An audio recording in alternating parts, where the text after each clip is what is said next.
कहानी के शुरू में दिखाया जाता है कि कुछ लोग एक लड़की को पकड़ कर ले जा रहे थे जिसका नाम मोरा था। वो एक डॉक्टर थी। तभी मोरा की नींद खुल जाती है। हमें पता चलता है कि वो एक सपना देख रही थी, मगर हैरानी की बात ये थी कि जो कुछ उसने अपने सपने में देखा था खुद को बंधा हुआ वैसे ही असल जिंदगी में उसके हाथों पर निशान थे। फिर मोरा वहाँ पर पड़े हुए अखबार को देखती है जिसमें एक शिप के गायब होने की खबर लिखी थी। उसको गायब हुए 4 महीने हो गए थे। उस शिप का नाम प्रोमेथियस था, लेकिन आज तक ना तो उस शिप के बारे में कुछ पता चला था और ना ही उसमें सवार लोगों का। मोरा को वहाँ पर एक लेटर भी मिलता है जो उसके भाई का था। उसमें लिखा था कि मुझे जल्द आकर न्यूयॉर्क में मिलो। यहाँ पर हमें पता चलता है कि मोरा भी शिप में सवार अपने भाई के पास जा रही थी। जब ये अपने कमरे से बाहर आती है, सभी उस गायब हुए शिप के बारे में बात कर रही थी। कोई कहता है कि वो डूब गया, कोई कहता है पता नहीं न जाने कहाँ गायब हो गया, तो किसी का कहना था कि उसे शायद किसी बुरी शक्ति ने निगल लिया। मोरा भी इसी शिप में बैठी सभी लोगों की बातें सुन रही थी। तभी उधर इन्हीं बातों के दौरान एक लड़का आता है जो कहता है प्लीज अगर यहाँ पर कोई डॉक्टर है तो मेरे साथ चले, मेरी बहन बहुत बीमार है। तभी उधर कुछ गार्ड आते हैं जो उस लड़के को पकड़कर साथ ले जाते हैं। दरअसल ये लड़का शिप के दूसरे हिस्से से आया था जहाँ पर सभी गरीब लोग थे और इनका इस हिस्से में आना मना था जहाँ पर सब अमीर लोग थे। तभी मोरा उस लड़के के पीछे पीछे जाती है और उनको कहती है कि मैं डॉक्टर हूँ। मोरा उसकी बहन का इलाज करती है। उसने उसको बचा लिया था। उस लड़के की बहन दरअसल माँ बनने वाली थी। तभी उसकी छोटी बहन मोरा के पास आती है और उसे कहती है तुम्हारा शुक्रिया कि तुमने मेरी बहन की जान बचाई। मैं भी बड़ी होकर डॉक्टर बनना चाहती हूँ, सिर्फ तुम्हारी तरह। फिर इसी शिप में हमें कपल को देखते हैं जो आपस में झगड़ा कर रहे थे क्योंकि उस लड़के के हस्बैंड को दौरे पड़ा करते थे और वो अपने हस्बैंड के साथ नहीं रहना चाहती थी। मोरा जब शिप के उस हिस्से में थी जहाँ पर सभी गरीब लोग थे तो अचानक से उसका दम घुटने लगता है और वो बाहर आ जाती है। शिप का कैप्टन उससे कहता है कि क्या तुम नहीं जानती यहाँ पर आना सख्ती से मना है। मोरा कहती है नहीं मैं नहीं जानती और ऐसा घटिया असूल किसने बनाया है कि हम गरीबों की मदद नहीं कर सकते। तभी इनके पास 2 गार्ड आते हैं और इन्हें बताते हैं कि जल्दी हमें इस शिप को दूसरी साइड पर लेकर जाना होगा। इसी शिप में हम 2 और मुसाफिरों को देखते हैं जो दोनों भाई थे। जब ये इस शिप के डायरेक्शन को मुड़ता हुआ देखते हैं तो परेशान हो जाते हैं क्योंकि उन्हें लग रहा था कि शिप वापस जा रहा है। कोई भी दोबारा से वापस नहीं जाना चाहता था। जिसके बाद मोरा दोबारा से कैप्टन के पास जाती है जो बैठा शराब पी रहा था। मोरा उससे कहती है क्या गायब हुआ शिप मिल गया है? कैप्टन कहता है नहीं, पर हाँ हमें कुछ पता चला है उस शिप के बारे में। हो सकता है वो गायब हुआ शिप प्रोमेथियस ही हो, पर उसको गायब हुए 4 महीने हो चुके हैं और हम नहीं जानते कि उसमें सवार लोग जिंदा भी हैं या मर चुके हैं। कैप्टन मोरा से पूछता है क्या उस शिप में तुम्हारा कोई अपना था? तो वो कहती है नहीं। इसके बाद कैप्टन सभी मुसाफिरों को जमा करता है और बताता है कि हमें एक शिप के बारे में पता चला है। उसने हमारे पास मदद के लिए मैसेज भेजा है। हो सकता है कि वो इसी कंपनी का गायब हुआ शिप प्रोमेथियस ही हो, इसीलिए हम सब उसकी तरफ जा रहे हैं उसकी मदद करने के लिए। ये सुनकर सभी बहुत ज्यादा गुस्सा हो जाते हैं क्योंकि वो वक्त पर अमेरिका पहुंचना चाहते थे। ऊपर शिप की छत पर मौजूद मोरा और कैप्टन दोनों मिलकर जब बातें कर रहे थे तभी वो दूर एक शिप को देखते हैं। इनको ऐसा लग रहा था कि वो प्रोमेथियस ही होगा। सब मुसाफिर उसे देखकर डर जाते हैं। कैप्टन भी अपनी कंपनी में ये खबर भिजवा देता है कि प्रोमेथियस मिल गया है। फिर वो दूसरे लोगों से बात करता है और उन्हें कहता है कि हमें उस तरफ जाना होगा, पर दूसरा कैप्टन कहता है नहीं नहीं हमें वहाँ जाने में खतरा हो सकता है। मोरा कहती है मैं भी आप लोगों के साथ जाना चाहती हूँ। हो सकता है कि वहाँ पर कोई बीमार हो जिसको डॉक्टर की जरूरत हो और मैं एक डॉक्टर हूँ। ये सब अब उस शिप पर जाने के लिए तैयार थे। तभी एक मुसाफिर कहता है कि समंदर कितना खामोश है, हवा रुक चुकी है, कुछ तो गड़बड़ है। वो डर जाता है और उस शिप पर जाने से मना कर देता है। कैप्टन उस आदमी को छोड़कर किसी और को अपने साथ ले जाता है। अब ये सब उस शिप पर पहुंच गए थे। जब वहाँ पर जाकर ये देखते हैं तो इन्हें कोई भी नहीं मिलता और जो उस शिप का कंट्रोल रूम था वो सारे का सारा टूटा हुआ था। ये डर जाते हैं और सोचते हैं कि अगर ये टूटा हुआ है तो हम लोगों को सिग्नल किसने भेजे, किसने हमें मदद के लिए मैसेज किया। तभी हम देखते हैं कि एक आदमी तैरता हुआ शिप में चढ़ जाता है। उधर शिप में कैप्टन और उसके साथी एक कीड़े का पीछा करते हुए एक कैबिनेट तक पहुंच गए थे जिसको कोई जोर जोर से खटखटा रहा था। मोरा उस कैबिनेट को खोल देती है जिसमें से एक बच्चा निकलता है। ये सब के सब उसे देखकर हैरान हो गए थे। सब उसे सवाल करते हैं कि तुम कैसे जिंदा हो, बाकी सब लोग कहाँ पर हैं और तुम्हें यहाँ पर बंद किसने किया। पर वो बच्चा इनकी किसी भी बात का कोई भी जवाब नहीं दे रहा था। इनको पिरामिड जैसा एक ऑब्जेक्ट दिखाता है। अब खैर ये सब के सब उस बच्चे को लेकर दोबारा से अपने शिप पर आ गए थे। तभी एक आदमी कैप्टन के पास आता है और उसे कहता है कि कंपनी से मैसेज आया है कि अगर प्रोमेथियस शिप तुमको मिलता है तो उसको डुबा दो। ये सुनकर कैप्टन जब कंट्रोल रूम में जाता है तो वहाँ पर सभी कंपास ने चलना बंद कर दिया था। सभी लोग शिप में मौजूद बहुत ज्यादा परेशान थे। वो सोच रहे थे कि जितने भी मुसाफिर प्रोमेथियस पर थे वो कहाँ गए, कहाँ गायब हो गए और वो बच्चा वहाँ पर 4 महीने तक कैसे जिंदा रहा। सब के सब इन्हीं सोचों में गुम थे और जल्द ही ये सब इस शिप से दूर जाना चाहते थे। मोरा जब अपने कमरे में थी तो वो उसी पिरामिड को देखती है जो उसको उस बच्चे ने दिया था, पर उसको कुछ भी समझ नहीं आता। ये उसको देखकर वही उसी जगह पर रख देती है। फिर वो उस बच्चे से पूछती है कि तुम वहाँ पर जिंदा कैसे थे और प्लीज मुझे बताओ कि बाकी के लोग कहाँ पर हैं। वो बच्चा उसकी किसी भी बात का कोई भी जवाब नहीं देता और उसको पिरामिड लाकर दे देता है। इसके बाद मोरा बाहर जाती है। वहाँ पर उसको वही अजीब आदमी मिलता है जिसको हमने देखा था कि वो शिप पर आ गया था। मोरा उससे पूछती है कि तुम कौन हो। वो कहता है कि मैं तुम्हारे साथ वाले कमरे में रहता हूँ। मोरा कहती है पर मैंने तुम्हें कभी नहीं देखा। वो आदमी उसको अपना नाम डैनियल बताता है और फिर वहाँ से चला गया था। कैप्टन मोरा से मिलने आता है और उससे पूछता है क्या तुम्हें बच्चे ने कुछ बताया। वो कहती है कि फिलहाल अभी तक तो कुछ नहीं बताया। फिर हम उसी मुसाफिर को देखते हैं जो अपनी बीवी के साथ झगड़ा कर रहा था। वो शिप में एक जापानीज लड़की के साथ खड़ा था और उस लड़की के साथ बातें कर रहा था। तभी वहाँ पर उस लड़की की माँ जाती है जो उसे अपने साथ ले गई थी। फिर वहाँ पर एक लेडी आती है जो उस आदमी से कहती है मुझे लगता है कि तुम ठीक नहीं हो, क्या मैं तुम्हारी कोई मदद कर सकती हूँ। तभी हम कैप्टन को देखते हैं जिसको शिप पर अपनी बेटी नजर आती है। ये उसका पीछा करते हुए एक कमरे में पहुँच गया था जहाँ पर इसको अपनी बीवी और बेटियाँ नजर आती हैं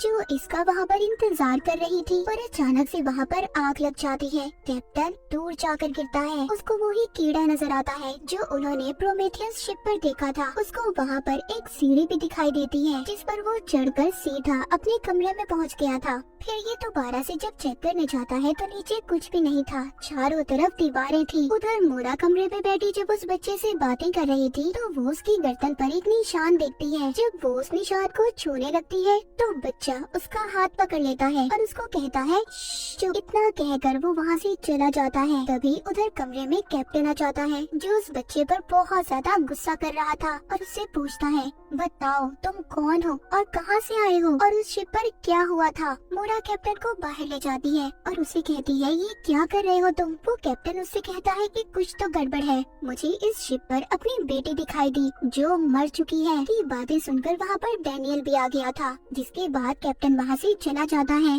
फिर हम एक आदमी को देखते हैं जो बगैर टिकट के शिप में आ गया था और गार्ड उसको ढूंढ रहा था। गार्ड ने अब उस आदमी को पकड़ लिया था। कैप्टन अब सभी मुसाफिरों को जमा करता है और उनसे कहता है कि हमें प्रोमेथियस शिप को दोबारा से अपने साथ वापस यूरोप लेकर जाना होगा क्योंकि हमारे पास इतना ज्यादा कोयला नहीं है कि हम प्रोमेथियस शिप को अपने साथ अमेरिका ले जाएं। ये सुनकर सभी मुसाफिर परेशान हो गए थे क्योंकि कोई भी वापस नहीं जाना चाहता था। कैप्टन जब शिप की छत पर था तो मोरा उससे आकर कहती है क्या तुम पागल हो गए हो कि तुमने ऐसा फैसला लिया। कैप्टन कहता है कि कहीं ना कहीं तो कुछ ना कुछ गड़बड़ है, कंपनी हमसे कुछ ना कुछ तो छुपा रही है और प्रोमेथियस को डुबाना चाहती है। फिर हम एक छोटी बच्ची को देखते हैं, उसको भी वही कीड़ा नजर आता है और वो उसका पीछा करते हुए बहुत आगे तक पहुंच गई थी। तभी वहाँ पर डैनियल आ जाता है और उसने उस कीड़े को उठाकर वापस से अपनी जेब में रख लिया था। ऐसा क्यों था और इसकी क्या वजह थी ये हमें कहानी में आगे जाकर पता चलेगा। अगले पल कैप्टन के पास एक आदमी आता है जो उसको कैबिन में लेकर गया था जहाँ पर वो उसको वही छोटी मरी हुई बच्ची दिखाता है। ये उसी लड़के की छोटी बहन थी जिसको हमने कहानी के शुरू में देखा था जो किसी डॉक्टर को बुलाने आया था अपनी बहन की जान बचाने के लिए। फिर मोरा और एक डॉक्टर इस बात का पता लगाने की कोशिश करते हैं कि उस बच्ची को आखिर हुआ क्या था और वो कैसे मर गई, पर उन्हें इस बारे में कुछ भी पता नहीं चल रहा था। कैप्टन यहाँ पर सबको मना करते हैं कि कोई भी इस बच्ची की मौत के बारे में किसी को कुछ भी नहीं बताएगा। तभी वो लोग देखते हैं कि इनका शिप रुक गया था। कैप्टन जब ऊपर जाकर देखता है तो चारों तरफ धुंध थी, बहुत ज्यादा धुआं था, आगे का रास्ता नजर नहीं आ रहा था और इनकी कंपास ने भी काम करना बंद कर दिया था। कैप्टन यहाँ पर सबसे ये कहते हैं कि हम आगे नहीं जा पाएंगे जब तक हमें आगे जाने का रास्ता नजर नहीं आता। कैप्टन मोरा को अपने साथ लेकर जाता है और उसको एक रिबन दिखाता है जो उसको प्रोमेथियस शिप पर से मिला था। कहता है कि ये मेरी बेटी का है और जानती हो कि मेरी बेटी और बीवी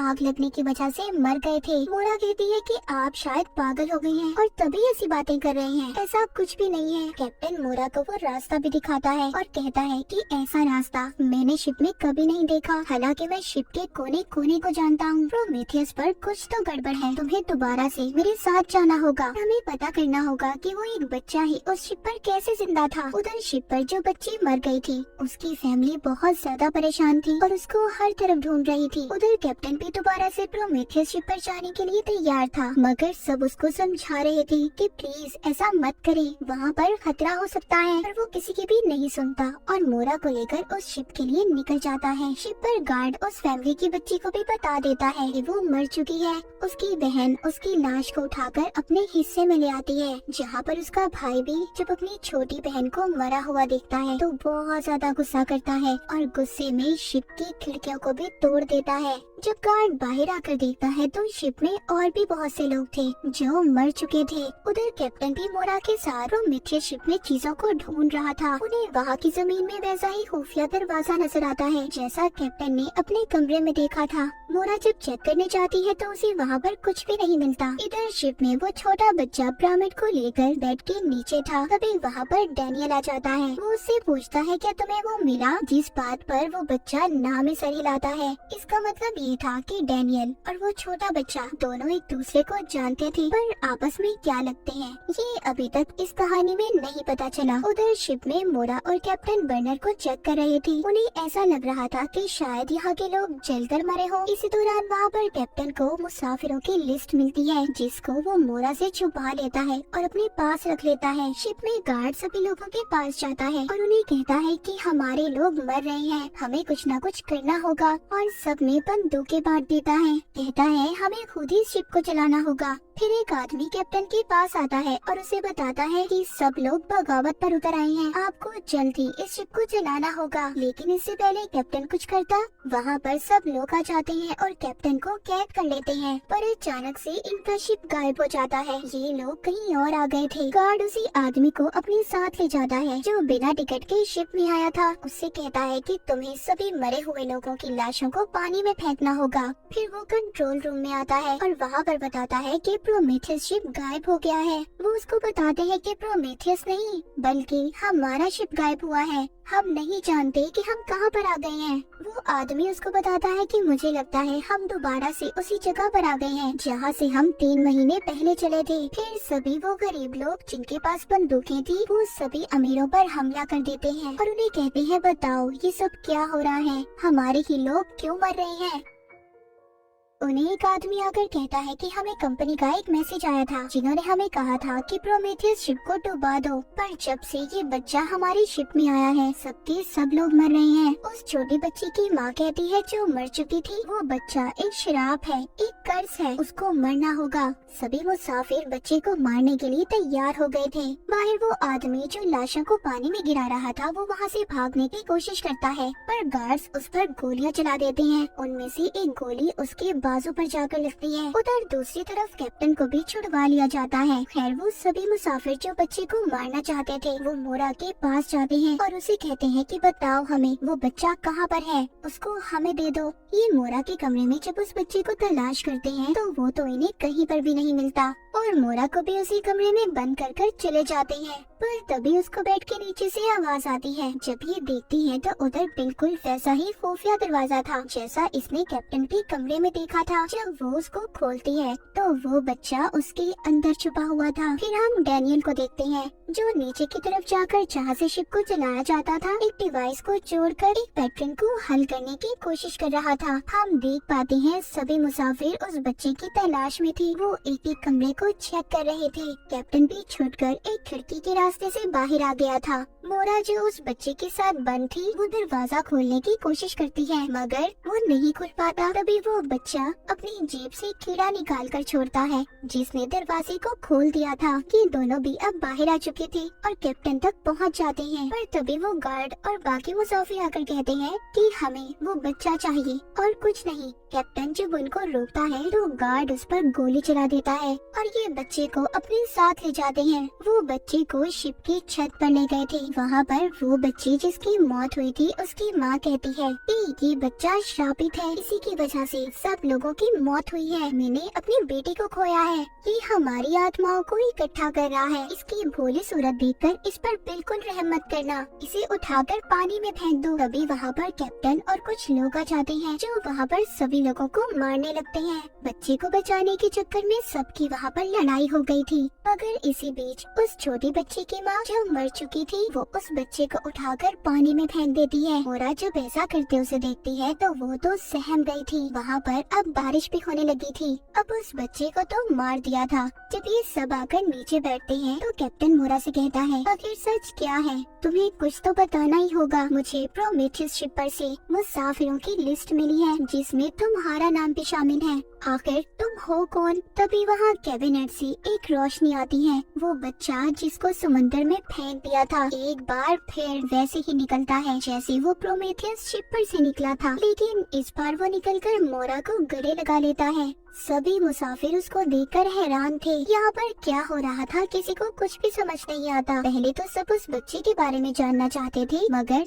अब सब मोरा के बारे में भी जानना चाहते थे कि आखिर वो कौन थी और उसका नाम प्रोमेथियस शिप के मुसाफिरों में कैसे था। अब यहाँ पर हम मोरा की पुरानी जिंदगी को देख पाते हैं जहाँ पर उसने मेंटल असाइलम के कपड़े पहने हुए थे। पर तभी उसको पकड़ लिया जाता है। वो एक आदमी से कह रही थी कि मैं जानती हूँ कि तुमने प्रोमेथियस और बाकी शिप के साथ क्या किया है। और ये वही सीन था जो हमने कहानी के शुरू में देखा था। फिर उसको कुछ लोग पकड़कर एक चेयर पर बिठाते हैं और उसके गले में इंजेक्शन लगाया जाता है। वो बेहोश हो गई थी मगर जब उसको होश आता है वो दोबारा से खुद को शिप में पाती है जहाँ पर अब शिप के सभी मुसाफिरों ने उस बच्चे को दोबारा से कैबिनेट में बंद कर दिया था। और जब उस बच्चे को निकालने के लिए आगे बढ़ती है तभी एक मुसाफिर उस पर गोली चला देता है। डैनियल उसको बचाने के लिए आता है। उस वक्त सब कुछ रुक गया था। मोरा ने भी उस बच्चे को बाहर निकाल लिया था। जब वो उससे पूछती है कि क्या हुआ वो उसको कुछ भी नहीं बताता और उसको अपने साथ ले जाता है।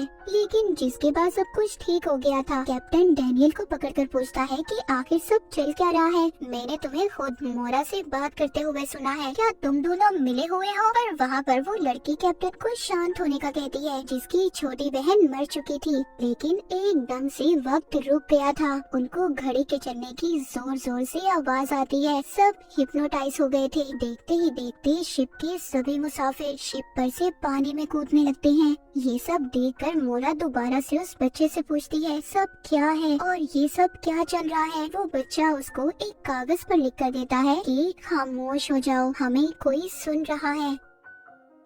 वो बच्चा मोरा के कान के पास आकर कहता है मैं बता सकता हूँ कि यहाँ पर क्या चल रहा है। अगर जानना चाहती हो तो तुम्हें क्रिएटर से मिलना होगा। अब ये क्रिएटर कौन था ये हमें आगे जाकर पता चलेगा। उधर शिप पर से बहुत से मुसाफिर पानी में कूदकर अपनी जान दे रहे थे। अब वो बच्चा उस कीड़े को एक जगह पर छोड़ता है और उसके पीछे जाता है। उसका पीछा मोरा भी करती है और उस जगह पर पहुंच गई थी जहां से इस साइलम के लोगों ने उसे पकड़ा था। डैनियल जब मोरा के कमरे में आता है तो उसको भी वही खुफिया दरवाजा नजर आता है जिसके रास्ते से मोरा उस बच्चे के पीछे गई थी। ये भी अपने रिमोट से उसे खोलकर वहीं तक पहुंच जाता है। जब डैनियल उस बच्चे से मिलता है तो वो उसको कहता है कि वो लोग हमें देख रहे हैं और मुझे पूरा यकीन है हम जल्दी सच्चाई तक पहुंच जाएंगे। डैनियल उस बच्चे से कहता है कि तुम यहीं पर रुकना, अगर तुम शिप में वापस आए तो वो लोग तुम्हें ढूंढकर मार देंगे। शिप में सभी मुसाफिर खुद को बांध रहे थे क्योंकि वो हिप्नोटाइज होकर शिप से कूद रहे थे। डैनियल शिप के कंट्रोल रूम में जाता है और शिप को ठीक कर देता है। पर तभी एक आदमी ने उस पर हमला कर दिया था। डैनियल के पास जो रिमोट था उसको दबाकर उस आदमी को बेहोश कर देता है। उधर मोरा असाइलम में थी। ये तभी वहाँ पर उस कमरे में जाती है जिसका नंबर 1011 था और इसी नंबर के कमरे में मोरा शिप में भी थी। ऐसा लग रहा था कि सब कुछ एक दूसरे से जुड़ा हुआ है। तभी वो एक बूढ़े आदमी को देखती है और उससे पूछती है मेरा भाई कहाँ पर है, लेकिन उसको कुछ लोग पकड़कर इंजेक्शन लगा देते हैं, जिसके बाद मोरा शिप में जागती है। वहाँ पर जाकर उसको कैप्टन पकड़ लेता है और उससे पूछता है कि बताओ तुम कौन हो और जो भी कुछ इस शिप में हमारे साथ हो रहा है वो क्यों हो रहा है। मोरा कैप्टन को बताती है कि मैं इस शिप की मालिक की बेटी हूँ। मेरे डैड ने ये शिप सिर्फ एक्सपेरिमेंट तजुर्बों के लिए बनाए थे। मुझे 4 महीने पहले मेरे भाई का लेटर मिला था जो मुझसे मिलना चाहता है, पर हम लोग नहीं मिल पाए। उसने मुझे प्रोमेथियस का राज बताना था। हम यहाँ पर जो कुछ भी देख रहे हैं सिर्फ हमारे ख्यालों की दुनिया है। तुम इसको नकली दुनिया कह सकते हो। हम एक ऐसी दुनिया में फंस गए हैं जहाँ से निकलना बहुत मुश्किल है। तभी वो एक कीड़े को देखती है जिसे वो पकड़ लेती है और पकड़कर ही उसका पीछा करती है। ये जंगल में पहुँच गए थे, मतलब कि अपने ख्यालों की दुनिया में, जहाँ पर कैप्टन को अपना घर नजर आता है और सोचता है कि ये शिप में कैसे आया। वहीं पर शिप में हम शिप के ऑफिसर को देखते हैं जिसके पास वैसा ही रिमोट था जैसा डैनियल के पास था। कुछ देर के बाद कैप्टन और मोरा भी दोबारा से शिप में आ गए थे। दोनों बहुत ज्यादा परेशान थे। मोरा कैप्टन को बताती है कि मैं एक मेंटल असाइलम की डॉक्टर थी, पर मेरी यादाश्त को मिटा दिया गया। मुझे तो ये भी याद नहीं कि मैं प्रोमेथियस शिप पर गई थी। तभी कैप्टन उसको लेटर दिखाता है। वो बताता है कि मैं प्रोमेथियस शिप पर खुद ही कैप्टन था, पर वो भी नहीं जानता था कि वो उस शिप पर कैसे कैप्टन था। शिप पर डैनियल ने भी अपने रिमोट से सब कुछ ठीक कर दिया था, जिससे वहाँ पर जितने भी मुसाफिर थे अब शिप पर से कूदना बंद हो गए थे। सब बचे हुए मुसाफिर शिप के ऊपर आते हैं। वहाँ पर शिप का ऑफिसर आया था। वो कहता है कि हमें शिप को डुबाने का कहा गया है। डैनियल आकर सबको बताता है प्रोमेथियस को नहीं बल्कि इस शिप को। कंपनी के लोग इस शिप को खत्म करना चाहते हैं, डुबाना चाहते हैं। फिर हम उस बड़े आदमी को देखते हैं जिसको मोरा ने भी देखा था। उसके पास एक आदमी आता है जो उसे कहता है कि शिप से मैसेज मिला है। वो सुनकर कहता है मैं जानता हूँ, वो जल्द ही खत्म होने वाला है, डूबने वाला है। वो उस आदमी को उस बच्चे को अपने पास लाने का कहता है जो शिप पर था। फिर वो अपने कमरे में से पर्दा हटाता है। हम दूर एक बहुत बड़े पिरामिड को देखते हैं। उधर शिप में सब कुछ बदल रहा था। वहाँ पर काली रबड़ जैसी चीजें छत पर से निकल रही थी। दोबारा से मोरा और कैप्टन भी असाइलम में पहुँच गए थे। मोरा कैप्टन को बताती है ये असाइलम मेरे डैड ने मेरी मॉम की याद में बनाया था, क्योंकि वो सब कुछ आहिस्ता आहिस्ता भूल रही थी। मेरे डैड चाहते थे कि मेरी मॉम ठीक हो जाए। वो उनके दिमाग को पढ़ना चाहते थे। अभी आगे जाकर एक खिड़की को खोलते हैं तो इन्हें शिप का एक कोना नजर आता है। शिप में सब अपनी पुरानी जिंदगी को देख रहे थे। शिप का ऑफिसर खुद को उसी कैबिनेट में बंद कर लेता है जहाँ पर बच्चा बंद था। उसमें से तेज रोशनी बाहर आने लगी थी। असाइलम में मोरा कैप्टन को बताती है कि उसे उस बच्चे ने बताया था कि किसी ने हम पर नजर रखी हुई है। अगर हम सच्चाई तक पहुँचना चाहते हैं तो हमें अपने क्रिएटर तक पहुँचना होगा। शिप में मरी हुई बच्ची की बहन भी अपनी पुरानी जिंदगी को देख पा रही थी, जिसे वो देखकर बहुत ज्यादा डर जाती है। शिप अब खुद से दोबारा से चलने लगी थी। ये सब लोग जब उसके मैनुअल को चेक करते हैं तो उसमें सिर्फ एक ही बात लिखी हुई थी कि शिप की सच्चाई आने से पहले उन पर कॉफी का असर शुरू हो जाएगा। बात शायद एक पहेली जैसी थी। शिप का ऑफिसर उस बड़े आदमी के पास पहुंच गया था, मतलब ये भी उस आदमी के साथ मिला हुआ था। बूढ़ा आदमी कहता है कि उस बच्चे को तुम्हें मेरे पास लाना होगा, क्योंकि उसके पास पिरामिड है और शिप में मौजूद जितने भी लोग हैं जल्द ही अपने ख्यालों की दुनिया में खोकर गुम हो जाएंगे। शिप का नामो निशान मिट जाएगा। उधर असाइलम में मोरा जब कैप्टन के साथ थी तो वो उन्हीं काली चीजों को जमीन से निकलता हुआ देखती है। जब वो उन्हें हाथ लगाने की कोशिश करती है, डैनियल आकर उसे पकड़ लेता है और कहता है क्या तुम मुझे जानती हो? तुम्हें मेरे बारे में याद है? जब कैप्टन उसको रोकता है तो वो कैप्टन को अपने रिमोट से दूसरी दुनिया में भेज देता है जहाँ पर उसने अपनी बीवी और बेटी को जलते देखा था। पर मोरा डैनियल की बातों पर यकीन नहीं करती। उसको एक कमरे में बंद कर देती है। वो बाहर आकर अपने हाथों से बंदूक को जब फेंकती है तभी उसे दीवार महसूस होती है। अब उसे समझ आ गई थी कि सब कुछ शिप में मौजूद है। कैप्टन दोबारा से प्रोमेथियस शिप पर पहुंच गया था, जहां पर वो उस जैसी और भी शिप देखता है। हम मोरा और डैनियल की पुरानी जिंदगी के बारे में जान पाते हैं। दरअसल मोरा डैनियल की बीवी थी। अब डैनियल जब अपने ख्यालों की दुनिया से बाहर आता है तो मोरा से अपने रिमोट का पूछता है। मोरा उसको कुछ भी नहीं बताती। जब शिप में मोरा वापस से पहुंच गई थी, वो देखती है अब बहुत तेज तूफान आने वाला था। उधर शिप का ऑफिसर एक कमरे में जाकर डिवाइस को निकालता है और बच्चे और कैप्टन को ढूंढने की कोशिश करता है। मोरा भी डैनियल के कमरे में जाकर खुफिया दरवाजे से एक कमरे में पहुंच गई थी, जहां पर वो तस्वीरें देखती है जो डैनियल और छोटे बच्चे की थी। मतलब डैनियल उसका हस्बैंड था और छोटा बच्चा उसका बेटा। अब डैनियल ने भी दूसरी दुनिया में जाकर अपने बेटे को ढूंढ लिया था। उसका बेटा उसको एक अंगूठी देता है और कहता है कि अब वो जाग जाएगी। फिर डैनियल मोरा के पास आता है और उसे बताता है कि वो बच्चा हमारा बेटा है और जो भी कुछ तुम्हें नजर आ रहा है वो सब सच नहीं है। ये सिर्फ हमारे दिमाग की बनाई हुई एक दुनिया है, एक ख्याली दुनिया। तभी शिप में सायरन बजने लगते हैं। उधर बूढ़ा आदमी जो अब टाइम को देख रहा था, जिसमें 21 मिनट बाकी थे। मतलब ये ख्याली दुनिया सिर्फ 21 मिनट तक खत्म हो जाएगी। डैनियल मोरा को शिप में लाकर उसे बताता है कि हमारे ख्यालों की दुनिया को खत्म होने में सिर्फ 21 मिनट है, जिसके बाद सब खत्म हो जाएगा, मगर हम इसको एक कोड की मदद से सुलझा सकते हैं जिसका पता सिर्फ तुम जानती हो। पर मोरा को तो कुछ भी याद नहीं था कि कोड क्या है। वो डैनियल को अपने लॉकेट से एक चाबी निकाल कर देती है। कहती है कि शायद सिर्फ ये एक चाबी है जिससे वो कोड खोल सकता है। वो एक कमरे में जाकर डिवाइस को जोड़ने लगता है और कहता है मोरा, ये सब अगर ठीक भी हो गया तो दोबारा से ये चक्कर शुरू हो जाएगा इस नकली दुनिया का, और ये मेरे साथ बहुत बार हो चुका है। तभी तो कोई भी शिप अपनी मंजिल तक नहीं पहुंच पाता। अब शिप के अंदर तूफान की वजह से सब कुछ टूट रहा था, जिसमें दबकर लोग मर रहे थे। तूफान की वजह से शिप में पानी आने लगता है। बहुत से लोग उस पानी में डूबकर मर जाते हैं।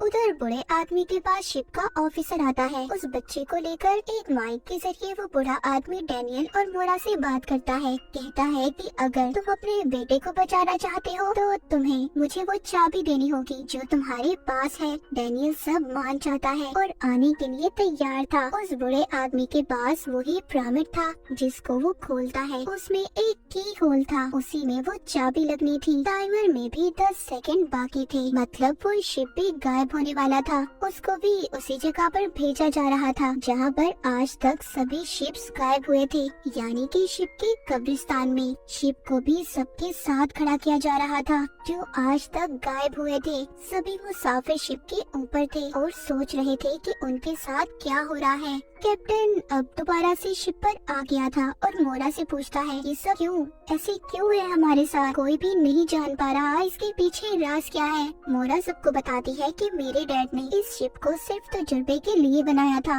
और आप सब लोग जो देख पा रही हैं, महसूस कर रही हैं, सब एक नकली दुनिया है और कुछ भी नहीं। वो कहती है मेरी यादाश्त को मिटा दिया गया है, मेरे पास सिर्फ एक चाबी है और अगर हम यहाँ से निकल जाते हैं तो मैं याद करने की कोशिश जरूर करूँगी। उधर दूसरी तरफ वो बड़ा आदमी मोरा के बेटे को एक कमरे में लेकर जाता है और यहाँ पर पता चलता है कि वो बड़ा आदमी कोई और नहीं बल्कि मोरा के डैड थे। उसके बेटे को यहाँ पर वो एक थ्योरी के बारे में बताते हैं। कहते हैं कि कुछ लोग तूफान में फंसकर अपनी पुरानी चीजों को ही याद करते रहे। तुम्हारी मॉम इस चीज के बारे में जानना चाहती थी, जिसको समझकर उसकी जिंदगी तहस नहस हो गई, क्योंकि थ्योरी के मुताबिक आप जिस जिंदगी में हो वो आपकी असल जिंदगी नहीं होती बल्कि एक नकली दुनिया, ख्यालों की दुनिया होती है। हर एक इंसान को कोई ना कोई कंट्रोल करता है, जैसे हम सबको गॉड कंट्रोल कर रही है। हम उनके सभी एक खिलौने हैं। ये दुनिया तुम्हारे लिए सिर्फ एक गुड़िया का घर है जिसको तुम्हारी मॉम ने बनाया है और उसकी चाबी तुम्हारी मॉम के पास है। उधर शिप में दिखाया जाता है सभी मुसाफिर एक दूसरे की पुरानी जिंदगी में पहुंच गए थे, जाकर कुछ देर के बाद दोबारा से शिप में आ जाते हैं। मोरा भी कैप्टन के साथ दोबारा से असाइलम में पहुंच गई थी, जहां पर शिप का ऑफिसर आकर कहता है, उससे चाबी मांगता है और फिर एक रिमोट का बटन दबाकर कैप्टन को बेहोश करके मोरा को अपने साथ ले जाता है। मोरा की मुलाकात वहां पर अपने डैड से होती है। वो उससे चाबी ले लेते हैं। तभी कमरा असाइलम में बदल जाता है। उसके डैड बताते हैं कि ये दुनिया तुमने बनाई है, इसके क्रिएटर तुम हो। मोरा कहती है, नहीं, मैंने इसे नहीं बनाया। पर तभी उसको एक इंजेक्शन लगाकर बेहोश कर दिया जाता है। पर जैसे ही उसके डैड उस चाबी को प्रामेट में लगाते हैं तो वो असल दुनिया में नहीं जाग पाती, क्योंकि डैनियल ने इस सिमुलेशन को बदल दिया था। उसने इस नकली दुनिया के चक्कर को बदल दिया था। फिर मोरा को होश आता है। उसके सामने डैनियल था और उसके हाथ में एक अंगूठी। वो डैनियल से पूछती है, क्या मैं असल दुनिया में हूँ, सब कुछ असल है? वो कहता है, नहीं, ये हमारी बनाई हुई दुनिया है। जो तुम्हारे डैड के पास प्रामिड था, अब उसका कुछ भी नहीं है। वो उसको नया प्रामिड दिखाता है, जिसका कोड अब मोरा की पहनी हुई अंगूठी में था। डैनियल बताता है कि मोरा, इन सब चीजों को कोई और नहीं बल्कि तुम्हारा भाई कंट्रोल कर रहा है, और तुम्हारे डैड भी हमारी तरह इसी दुनिया में फंसे हुए हैं। इसीलिए मोरा, इससे पहले तुम्हारे भाई को सब पता चले, तुम्हें अपनी असल जिंदगी में जागना होगा। जब मोरा अपनी अंगूठी उस पिरामिड में डालती है तो वो असल दुनिया में जाग जाती है। वो देखती है उसके साथ सब लोगों के सर पर मशीन है। मोरा जब बाहर देखती है तो उसको एक स्पेसशिप नजर आता है। उसको वहाँ पर एक मैसेज मिलता है, जिसमें उसे बताया जा रहा था कि ये प्रोजेक्ट प्रोमेथियस है। इसमें भी उतने ही मुसाफिर हैं जितने शिप पर थे। उसको प्रेजेंट डेट पे लिखी हुई नजर आती है, जिसमें उसका भाई कहता है, हेलो सिस्टर, तुम्हारा असल दुनिया में स्वागत है। इसी सीन के साथ 1899 का फर्स्ट सीजन यहीं पर खत्म हो जाता है।